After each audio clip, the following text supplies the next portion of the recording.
To me, I couldn't think of anything more beautiful than bringing a Jew to Jesus.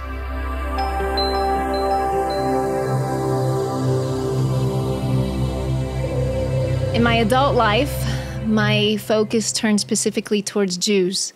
It's the conversion of Jewish people that triggers the second coming of Jesus. So you'll find that missionaries will go to extraordinary lengths and take extraordinary measures to convert Jews, specifically here in Israel, that you don't see in other parts of the world.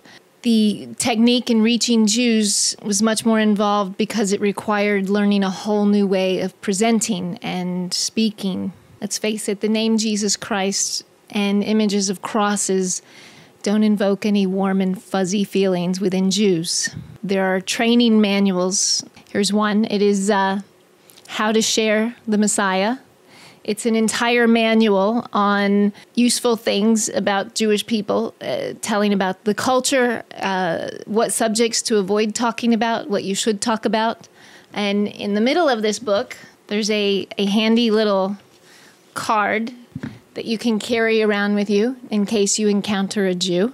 On the right side, you'll see don't say. On the left side, you'll see do say. When speaking to a Jew, they suggest that you don't say Jesus Christ, because that doesn't sound very Jewish. Instead, we use the Hebrew name, which is Yeshua, or say Messiah Yeshua. Back to the don't say. Don't say convert.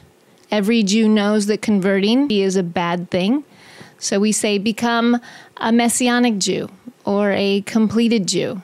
Don't say come to church. Jews generally don't want to come to church. Instead, we say come to a meeting of Bible believers. Don't say the New Testament. We say the New Covenant. Or here in Israel, you'll hear the Brit Chadashah. Basically, the goal is to use language that is more palatable to a Jew that won't send you running away.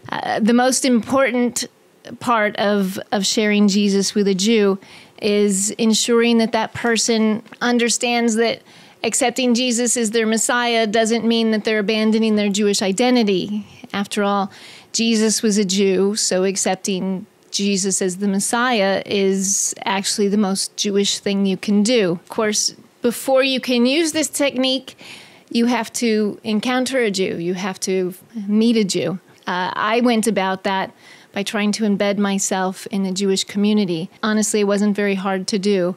I was taught to attend Jewish events, to eat at kosher restaurants, enroll in classes at the JCC, become a volunteer. There happens to actually be no screening process for this. When volunteering, I didn't take just any position. I made sure that I was a volunteer as a greeter, to be hands-on in delivering like Meals on Wheels.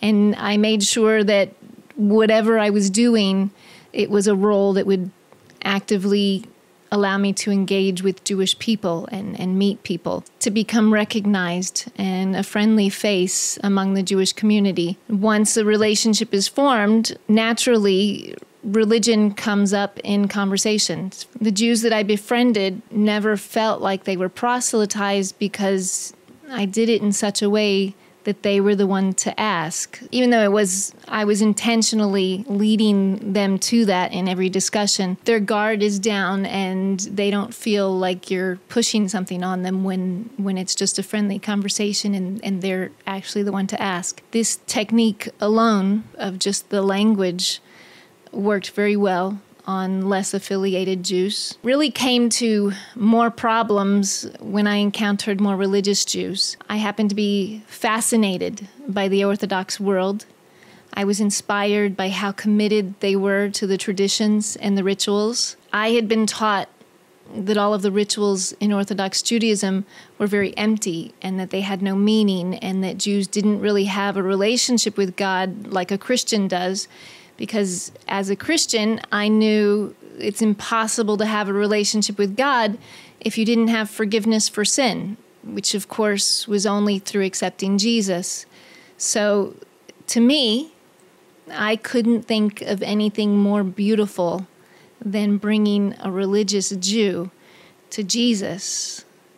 Jews didn't feel the same way. I discovered.